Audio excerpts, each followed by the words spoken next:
বন্ধুরা, আজকে ফ্র্যাঙ্কলিন একটি চ্যালেঞ্জের সম্মুখীন হতে চলেছে। যে চ্যালেঞ্জটা ফ্র্যাঙ্কলিন যদি জিততে পারে তাহলে ফ্র্যাঙ্কলিন পেয়ে যাবে পুরো $10 মিলিয়ন, যেটা পুরোটাই কাল্পনিক। তাহলে চলো দেখি ফ্র্যাঙ্কলিন আজকের চ্যালেঞ্জটা কমপ্লিট করতে পারে কি না। ফ্র্যাঙ্কলিনের আজকের চ্যালেঞ্জ হলো, ফ্র্যাঙ্কলিন যদি 20 জনকে উপরে পাঠিয়ে দিতে পারে তাহলে ফ্র্যাঙ্কলিন পেয়ে যাবে পুরো $10 মিলিয়ন। না, ফ্র্যাঙ্কলিন এভাবে মারলে চলবে না, তোমাকে সামনে থেকে মারতে হবে। তুমি যদি ডান থেকে মারো, বাম থেকে মারো, এভাবে তো হলে তো চলবে না। হ্যাঁ, এই যে এইভাবে যদি মারো তাহলেই হবে।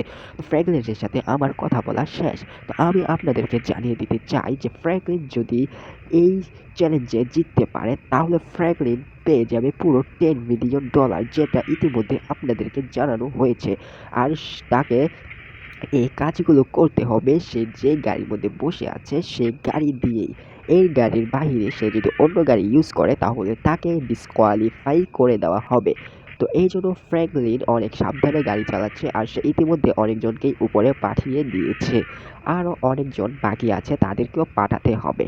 ফ্র্যাঙ্কলিন আপ্রাণ চেষ্টা করছে একের পর একজনকে উপরে পাঠানোর জন্য, কিন্তু ফ্র্যাঙ্কলিন মাঝে মাঝে অনেকের সাথে বাধাগ্রস্ত হয়ে নিচে পড়ে যায়, যার কারণে ফ্র্যাঙ্কলিন অনেকটাই ব্যথা পায়। কিন্তু ফ্র্যাঙ্কলিন এটা কাউকে বুঝতে দেয় না, সে আবারও গাড়ির মধ্যে ওঠে এবং গাড়ি ড্রাইভিং করতে থাকে। ফ্র্যাঙ্কলিন কি পারবে এই চ্যালেঞ্জটা কমপ্লিট করতে? আপনাদের কি মনে হয়, সে কি আসলেই পারবে? সে যদি এই চ্যালেঞ্জটা কমপ্লিট করতে পারে তাহলে আমি আপনাদেরকে আবারও জানিয়ে দিতে চাই সে পেয়ে যাবে পুরো $10 মিলিয়ন, যা কিনা পুরোটাই কাল্পনিক। তো আজকে ফ্র্যাঙ্কলিন দেখা যাচ্ছে অনেকজনকেই উপরে পাঠিয়ে দিয়েছে। তার মধ্যে অন্যতম হচ্ছে সাদা কালারের একটা মেয়ে, যার সাথে সে বারবার ঠুয়া খাইয়া সে পইরা যায়। এই যে দেখো, আবারও সে এইটার সাথেই ঠুয়া খাইয়া পইরা গেছে। তবে এইবার ফ্র্যাঙ্কলিন তার নিজের গাড়িটাও হারিয়েছে। যেহেতু এখন ফ্র্যাঙ্কলিন তার নিজের গাড়িটা এখন সে ড্রাইভিং করতে পারবে না, তাই ফ্র্যাঙ্কলিন এমন আরেকটা গাড়ি খোঁজাখুঁজি করছে। অনেক দূরে ফ্র্যাঙ্কলিন একটা গাড়ি দেখতে পেলে সে ওই গাড়ির কাছে দৌড়ে যায় এবং ওই গাড়ির যে ড্রাইভার ছিল তাকে ফেলে দিয়ে ফ্র্যাঙ্কলিন ওই গাড়িটা নিজের আয়ত্তে নিয়ে নেয়। কেননা এই গেমসের রুলস অনুযায়ী যদি ফ্র্যাঙ্কলিন অন্য গাড়ি দিয়ে কাউকে উপরে পাঠাতে যায় তাহলে ফ্র্যাঙ্কলিন পুরোই ডিসকোয়ালিফাই হয়ে যাবে।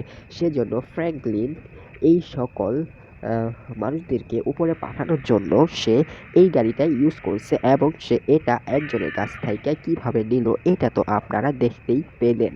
তো ফ্র্যাঙ্কলিন কি পারবে এই চ্যালেঞ্জটা কমপ্লিট করতে, সেটাই আজকে দেখার।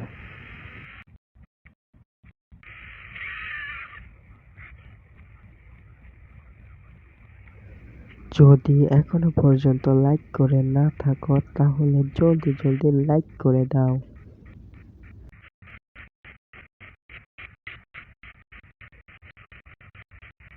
ফ্র্যাঙ্কলিন সফলতার দ্বারপ্রান্তে এসে দাঁড়িয়েছে। সে তার ল্যাম্বরগিনি দিয়ে ইতিমধ্যে অনেককেই উপরে পাঠিয়ে দিয়েছে।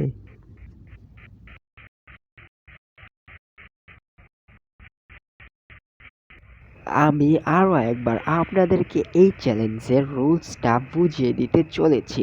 এই চ্যালেঞ্জের রুলস অনুযায়ী ফ্র্যাঙ্কলিন যদি অন্য গাড়ি ইউজ করে তাহলে ফ্র্যাঙ্কলিন এই গেম থেকে ডিসকোয়ালিফাই হয়ে যাবে।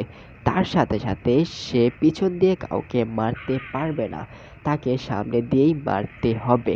এই ছিল এই গেমসের রুলস। আর এই গেমসের মধ্যে তোমরা তো দেখতে পাচ্ছ যে ফ্র্যাঙ্কলিন কি অসাধারণ লেভেলের ড্রাইভিং স্কিল দিয়ে সে পুরো সমুদ্র সৈকতের মতো তার গাড়ির সামনেটাকে ইউজ করছে, এবং কি পরিমাণের মানুষ তার সামনে উঠে পড়েছে সেটা একবার খেয়াল করছো? এই সাদা যেই মেয়েটা আছে এইটার সাথে ধাক্কা খেয়ে সে বারবার পড়ে যায়, তবে এইবার সে পড়ে নাই। সে ইতিমধ্যে তার চ্যালেঞ্জটা কমপ্লিট করে ফেলেছে, আমরা যা দেখতে পেলাম। তোমরা এই ভিডিওর মধ্যে একটা কমেন্ট করে জানিয়ে দাও তোমরা কি এই ভিডিও কি পছন্দ করেছো কি করোনি। তো দ্বিতীয় ভিডিও আসবে 25 তারিখে। ততক্ষণ পর্যন্ত বাই বাই, টাটা।